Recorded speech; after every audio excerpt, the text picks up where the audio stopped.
আমি একটা কি বানাইছি, তোমরাও কি বানাতে চাও?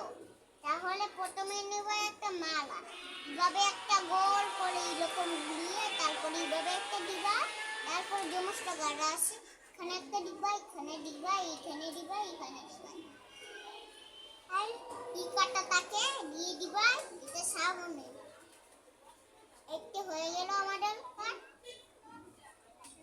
আপেল কেক হয়ে গেল আমাদের। এরকম বানাতে হয় বন্ধুরা, বুঝেছো?